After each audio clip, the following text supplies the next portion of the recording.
Dati halos araw-araw kang kinukulit. Ngayon, parang multo na lang ang presensya mo sa mundo niya. Anong nangyari? At anong dapat mong gawin? May mga pagkakataon sa buhay ng isang lalaki kung saan bigla siyang nawawala sa mundo ng babaeng mahal niya. Hindi dahil sa may nagawang mali, kundi dahil parang biglang lumamig ang lahat. Hindi ka na hinahanap, hindi ka na kinukumusta. At ang masakit, wala ka ring ideya kung bakit. Pero bago ka malunod sa lungkot o gumawa ng padalos-dalos na hakbang, tandaan mo to, ang tunay na lalaking stoic hindi desperado. Tahimik siyang bumabangon at mula sa katahimikang yun, doon siya muling hinahanap. Ngayon, pag-uusapan natin kung anong mga dapat mong gawin, hindi para manghabol, kundi para mamiss ka ulit, kusa at totoo. Walang pa-cute, walang paawa. Purong disiplina, respeto sa sarili at stoic mindset, ang katotohanang masakit pero kailangan mong tanggapin. Hindi ka na priority. Ang unang tanda na hindi ka na hinahanap ng babae ay simpleng hindi ka na bahagi ng araw niya. Wala nang kamusta ka. Wala nang ingat ka lagi. At ang pinakamahirap, hindi na siya interesado kung nasaan ka. Sa ganitong mga sandali, maraming lalaki ang agad nagpapadala sa emosyon. Nagme-message, tumatawag, naghahanap ng closure. Pero sa mata ng stoic, ito ang oras para tumigil at magmuni-muni. Reality check. Hindi ka na priority at hindi mo kontrolado ang desisyon niya. Ang tanging hawak mo ay kung paano ka tutugon sa pagkawala niya. Attraction is never constant. Attraction is based on emotion, not logic. Kahit gaano ka pa kabait, kung wala na siyang nararamdamang spark, mawawala ka sa radar niya. Kaya ang tanong ay hindi bakit ako iniwan, kundi paano ko maibabalik ang sarili ko sa sentro ng sarili kong buhay. Ang unang hakbang, katahimikan bilang sandata. The power of silence. Marami ang nagsasabi, kung mahal mo, ipaglaban mo. Pero hindi sa lahat ng pagkakataon ay kailangan mong lumaban gamit ang salita. Minsan ang katahimikan mo ang pinakamalakas mong sagot. Kapag hindi ka na hinahanap, mas nakakaapekto ang pagkawala mo kaysa sa presensya mo. Bakit? Dahil kung dati sanay siyang nandyan ka palagi, ngayon, unti-unti niyang mararamdaman ang pagkawala mo bilang puwang. At kung tunay kang may halaga sa buhay niya, mamimiss ka niya.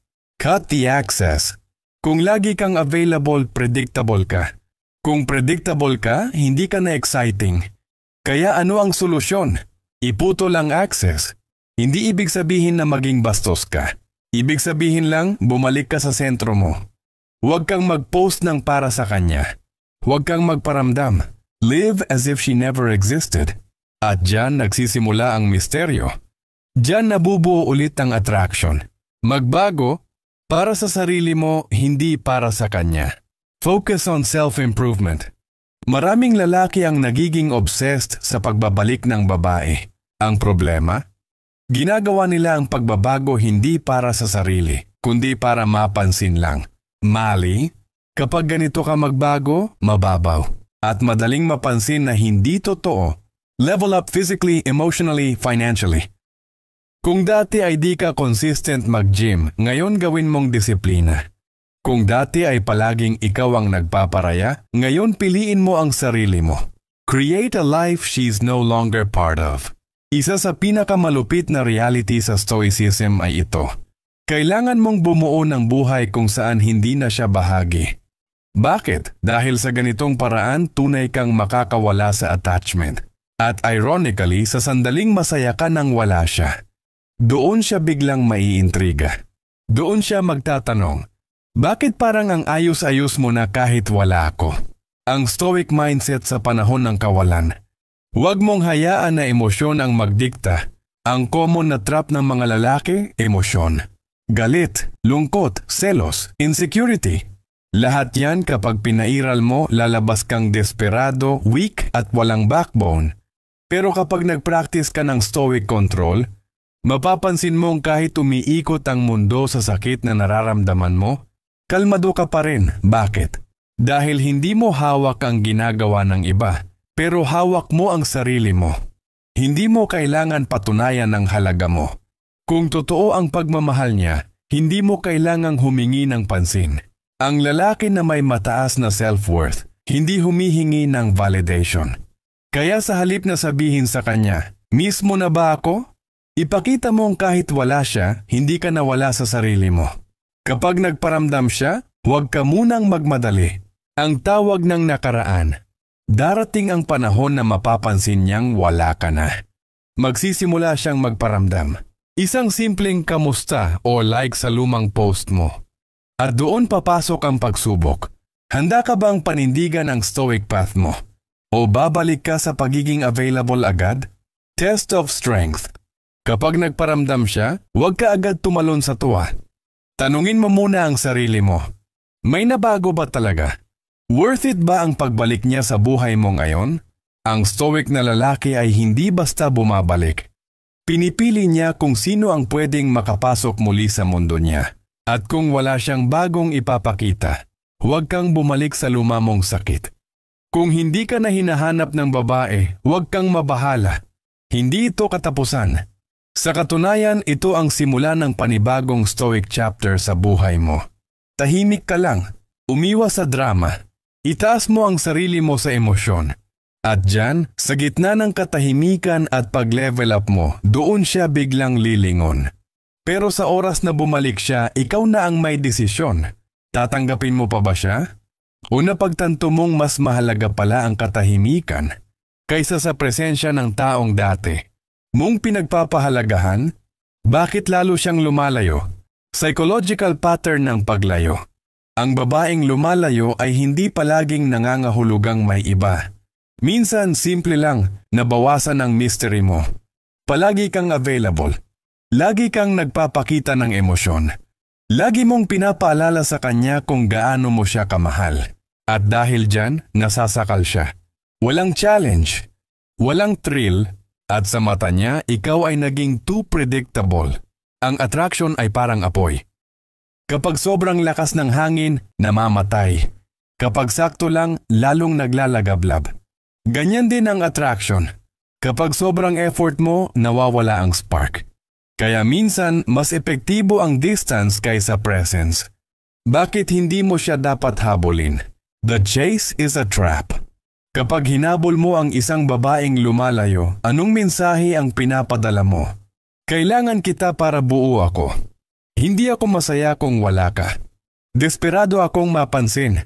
At sa ganitong pag-uugali, nawawala ang value mo bilang lalaki. Kasi kung ikaw mismo hindi mo kayang tumayo ng mag-isa, paano kanya igagalang? Stoic rule, walk, don't beg. Hindi mo kailangang magmakaawa para sa atensyon ng babae. Kapag hindi ka na hinahanap, tumayo ka ng tuwid at maglakad palayo. Bakit? Dahil sa bawat hakbang mo palayo, mas lumalapit ka sa sarili mong respeto. At kung tunay siyang may halaga sa'yo, ipagdasal mo na siya rin ay magbago. Pero hindi mo responsibilidad ang maturity ng ibang tao. The law of reverse energy. The less you chase, the more you attract. Kapag tumigil ka sa kahahabol, may dalawang posibleng mangyari. 1. Makikita niyang hindi ka desperate at babalik ang curiosity niya. 2. Hindi na siya babalik at doon mo malalaman na hindi talaga siya para sa'yo. Sa dalawang opsyon na yan, panalo ka pa rin. Dahil ang goal mo ay hindi ang balikan ka niya, kundi ang muling mabuo ang sarili mo. Detachment is power. Hindi ito pagiging manhid. Hindi rin ito bitterness. Ito ay intelligent distance. Isang klasing lakas na alam mong may nararamdaman ka, pero hindi ka magpapaalipin sa damdamin. Kapag naramdaman niyang hindi ka na-attached, doon siya magkaka-interest. Bakit? Dahil bigla niyang mapapansin na hindi ka na sa kanya, umiikot, at yan ang bagay na hindi niya ine-expect. Ibalik ang kalayaan ng pag-iisip. Hindi, lahat ng lumalayo ay kailangan mong habulin. May mga tao sa buhay natin na itinakda lang para turuan tayo, hindi para manatili. At kung ang pagtuturo niya ay ang pagturo kung paano magmahal sa sarili, mission accomplished na siya. Ngayon ikaw lalaki, oras na para bitawan ang mindset na kailangan mo siya para sumaya. Ang mas masarap? Yung kaligayahan mong hindi nakadepende sa kanya. Ang ganti ng tahimik na lakas. Hindi mo kailangang mag-post ng padip. Hindi mo kailangang magpahiwatig na okay ka na. Ipakita mo sa kilos mo. Umayos ka sa panlabas mong anyo. Magtrabaho ka ng may focus. Palawakin mo ang social circle mo. Tumahimik ka sa social media. Yung hindi siya sigurado kung okay ka pa ba o tuluyan ka nang nakamove on. Yun ang tanong na bubulabog sa utak niya. Kapag hindi siya bumalik, ayos lang. Minsan, mas mabuting wala siya. Kapag bumalik siya, tanungin mo muna sarili mo. Ito pa rin ba ang taong karapat-dapat sa bagong ako? O baka naman yung lumang ako lang ang bagay sa kanya noon? Kaya bago mo siya tanggapin muli, siguraduhin mong hindi mo lang siya namimiss, kundi kailangan mo talaga siya. At kung hindi na siya pasok sa bagong standards mo, mas piliin mong manatili sa katahimikan kaysa sa relasyon na paulit-ulit kang sinasaktan. The peace of walking away. Ang stoic ay hindi nagbabanta. Hindi siya nagsasabi ng, umalis ka, babalik ka rin. Tahimik lang siyang umaalis at kapag bumalik ang babae, hindi agad binubuksan ang pinto. Kundi pinipili niya kung worth it bang pabalikin ito sa buhay niya.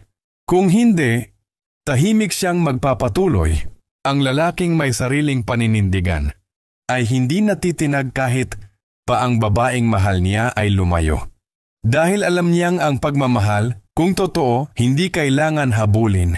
At kung ang babae ay hindi bumalik, panalo ka pa rin dahil nahanap mo ang sarili mong lakas. Maraming lalaki ang hindi alam ang gagawin kapag bigla na lang nawawala ang babae sa eksena. Hindi man lang nagpaalam, wala man lang paliwanag, parang na-ghost. At sa halip na manatiling kalmado, ang karamihan, panic mode. Tawag dito, chat doon. Hanap ng closure. Pero tandaan, hindi mo kailangang habulin ang taong pinili kang bitawan. At ang mas mahalaga, hindi mo kailangan ng closure mula sa kanya dahil kaya mong ibigay yon sa sarili mo. Ang lakas ng pagsuway sa Impulse M, wala siyang paramdam, ay hindi palaging masama. Kapag nawalan ng kontak ang babae, unang reaksyon mo, ano bang mali ang nagawa ko? May iba na ba siya? Hindi ba ako sapat? Pero sa halip na tanungin mo ang sarili mo ng paulit-ulit, huminga ka muna ng malalim. Maybe it's not about you. Maybe it's about her. At kung tungkol man sa'yo, hindi mo kailangang ipilit ang sarili mo sa taong hindi nagbibigay ng effort. Emotional control over impulse. Ang stoic ay hindi nagpapadala sa takot. Hindi siya nagpapadala sa panic.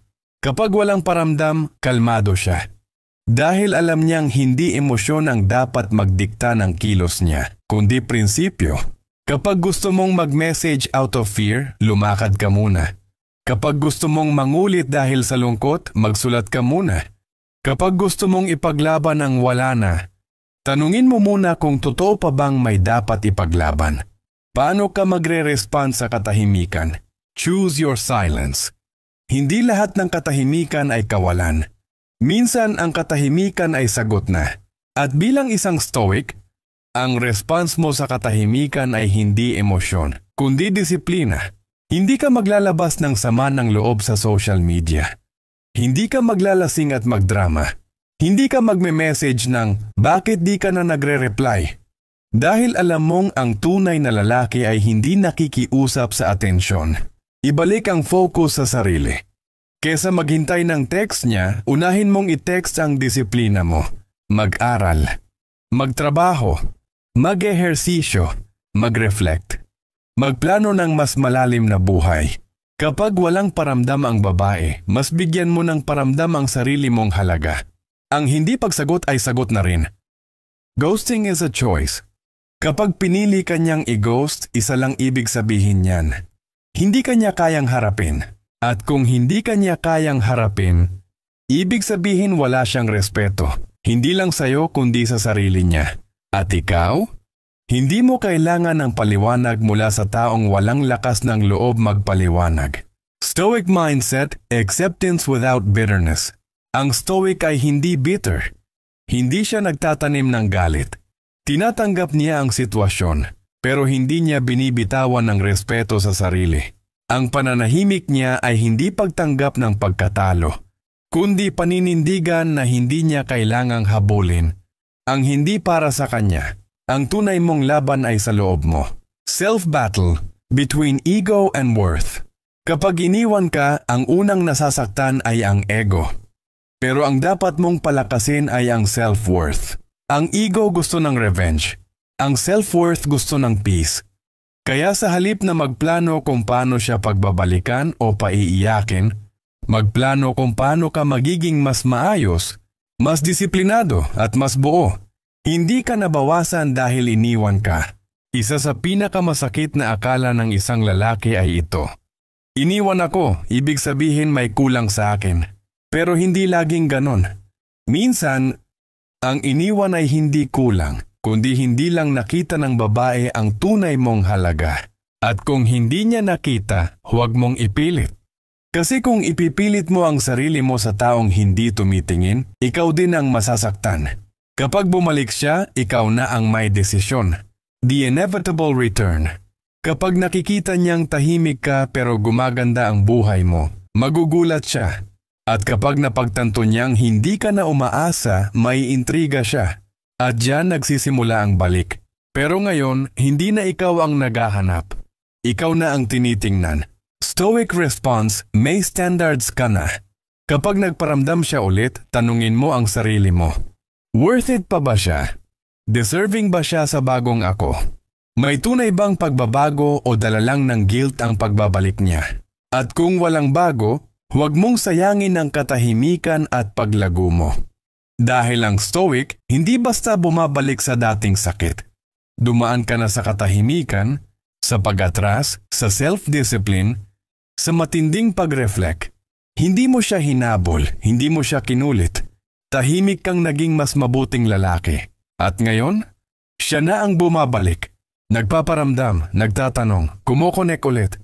Pero huwag kang masilaw. Huwag kang madala agad ng damdamin. Dahil tandaan mo, hindi lahat ng pagbabalik ay dapat pagbuksan. Ang pagbabalik ay hindi laging taos-puso. Bakit siya bumabalik? Maraming dahilan kung bakit bumabalik ang babae. Wala siyang nahanap na mas better. Na-miss niya ang presence mo. Nakita niyang masaya ka na nang wala siya. May pagsisisi. O baka gusto lang niyang ma-validate ulit ang halaga niya sa'yo. Pero ang tanong, bumabalik ba siya dahil mahal ka niya? O dahil hindi niya matanggap na masaya ka nang wala siya? The danger of false comebacks. Huwag kang basta-basta matuwa sa pagbabalik. Dahil kung hindi niya alam kung bakit siya umalis, hindi rin niya alam kung bakit siya babalik. At kung tanggapin mo siya ng basta-basta, baka ulitin lang niya ang cycle. Ang stoic na lalaki marunong magtanong. Hindi para magalit, kundi para unawain kung may halaga pa ba ang koneksyon na ito. Stoic evaluation.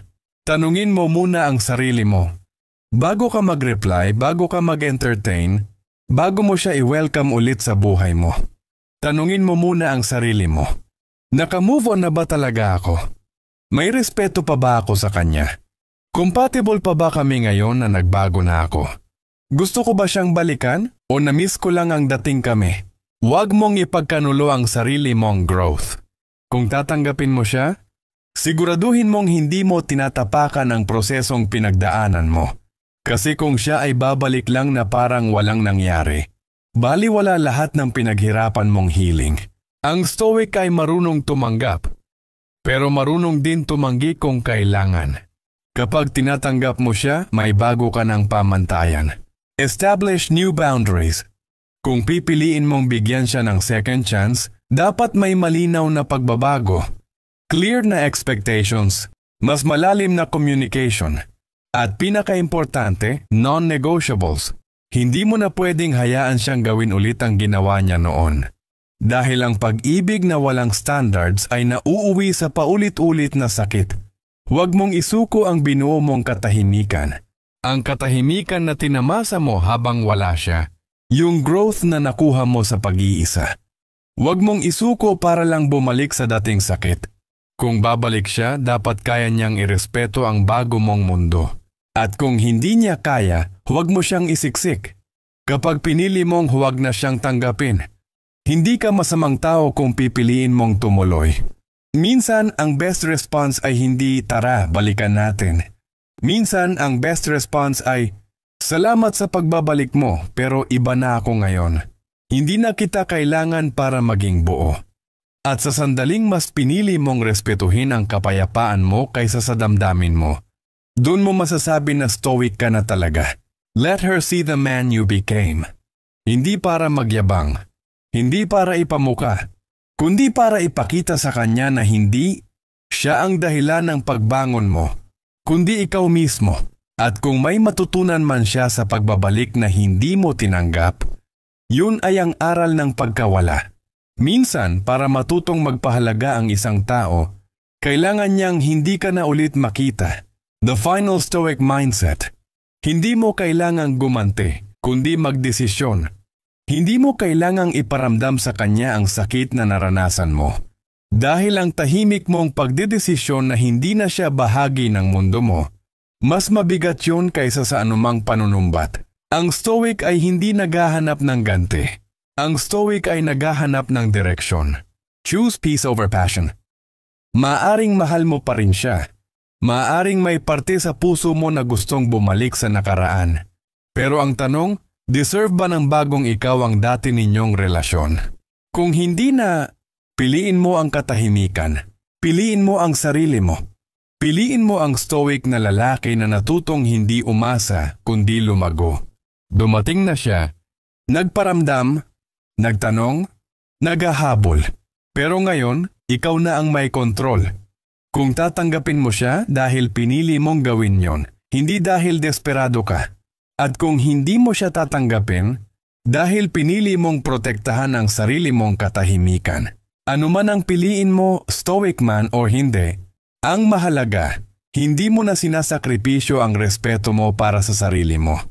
Kung tapos mo na ang buong serye at tumatak sa iyo ang aral nito, i-comment mo sa baba. Tahimik akong bumangon, stoic akong lumalakad.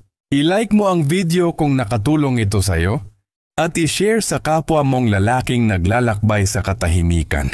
At syempre, mag-subscribe para sa mga susunod na serye.